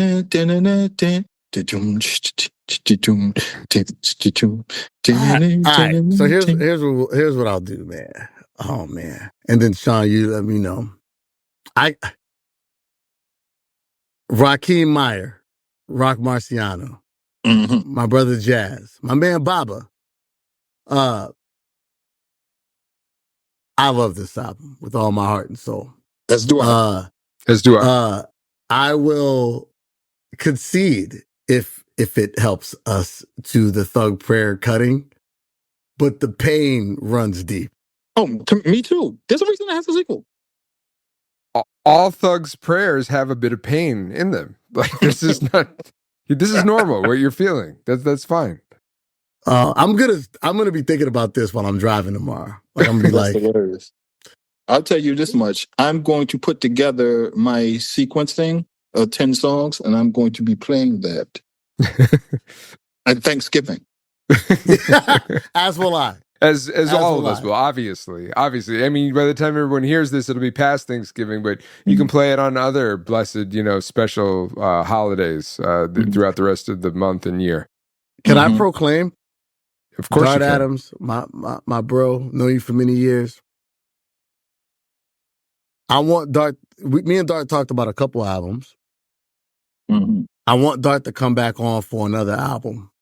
Of course. I would like us to do The Cold Vein. Oh my God. With Dart Adams. This is like the teaser in the middle of the credits. Like I want to put it. I'm putting it into the ether to everybody that's a listener. We're gonna bring Dart back on, and we're gonna do The Cold Vein. This is very MCU. Black Panther will return. All right, so yes, I think that would be amazing. But we're gonna cut Thug's Prayer is what we're gonna do. Yeah. And yeah, I mean, much as he does every day on the internet, Dart provides a compelling argument that is hard to it's hard to resist. Once he lays out the logic, even how much that song resonated for me to hear you break it down. I'm gonna have to hide my tears. Yes. Hey, yo, Sharp. Dart cut Thug's Prayer, and I just went along with it. I just wanted to, I just want to point out to everybody, this is a fact. I've been blogging since 2004, writing online since 2004. Had a show called the Scrunch Face Show between 2010 and 2011 with Blogger House. And the first people to put my name on a record was MidaZ and Zarism, and the beat was by I Make Mad Beats for the theme song for the Scrunch Face Show. That's right. Facts. That's facts. God Adams asked me for a flashback. That was the first time anybody put my name in a song. And Blame One did it. Open Mike Eagle did it. Count Bass D just did it recently. More Shout beats to God Adams tweets. So yeah, I want to thank you for that, being the first one. I appreciate you, brother. I love that record too. That's one of my favorite joints. So our final 10 that we have for Marcberg is It's a Crime, Whatever, We Do It, Snow, Riding Around, Panic, Pop, Don Shit, Marcberg, Shro. Have we... Ding, ding, ding, motherfucker. Dart, it was written. Ding, ding, ding, motherfucker. It was written by Dart. It's like Nas's sophomore album, the way it was written. Except this is actually better. Right, yes. And in a weird way, you made Illmatic by writing it down. Have we improved the record? Is the question. I don't know that we have. I don't know if we improved it. Yeah, I don't know that it's. I don't think it's improved. No, it's just if it had to be 10 songs because the label was like, there's only space for 10. We can objectively say that if we didn't know any better, this would, like, if we had never heard the full and we heard this, it would be mind-blowingly great. But like knowing what we know, having bit the apple already, it probably makes the album worse to take off some of these songs. I would agree. Here's what I would throw also is that he did a deluxe version, and a deluxe version had a bonus song. The first deluxe version, there's since been a second deluxe version. But the first deluxe version had Scarface on it. And Scarface is crazy. Yeah. And Scarface could have been on the album and taken a spot from something. Like Scarface is crazy. Yeah. So I just want to throw that out there. I thought Scarface is one of my favorite Roc Marciano songs of all time. And it's not even like it's not even a proper release. A quote unquote real, Yeah. So it's crazy. I went to a Roc Marciano and Sean Price show at in the Boston area back in 2013. You can find it on YouTube on the Producers I Know YouTube account. And people went crazy when he did Scarface. People went crazy when he did Scarface. I believe Sean also did Snow. He did his verse from Snow too. And I went to every random act show that they did in Boston, even the one that they did when who couldn't make it? Black Milk couldn't make it. And dude, everybody knew every single word. It was just like a karaoke rap. You know what I'm saying? Sean Price will do a verse. He's like, they just turn the beat off and just let Sean go. And everybody rapping with Sean as he's doing the verse. It was crazy. That's amazing. When you hear that term, rapper's favorite rapper, like going back to that show in Miami, me and Planet Asia stood, when Roc got on the stage, we stood in the front of the crowd and we rapped every lyric to each other like schoolgirls. like when Odd Future saw Doom. Honestly, it was a lot like that. Like that's Planet Asia. That's the God. Like we're standing there and we're like, we're rapping lyrics, dapping up, laughing. Like this shit is crazy right now. And it's crazy because Planet Asia is an icon, right? In rap. That's the God. That's the God. Who predates Roc? You know, like predates Roc. Yeah. Like 427, The Schoolyard, Rasto the Soul Father. That's all those dudes, Defari, Hey Roo, like all those cats were like in the same camp, Razkaz. Like they kind of raised us from the 90s into the zeros in independent rap. Factual. You know? And then when you see them in person, you're like, do you know how many of your fucking 12 inches I have? How many songs I've recorded off of like college radio? How many real player clips that I stole from Real Player? Real Player clips I stole from Sandbox Automatic and every other site imaginable, you know? like going to hip hop game trying to find Yep. your Hip hop songs game. Wow. in between St. Laz and Pottersfield, who for some reason had every other song on hip hop game, and I don't know why. That's a deep reference, though. That's a deep cut. Deep cut. That's a deep cut. Yeah, nah, like we were like, this guy's amazing.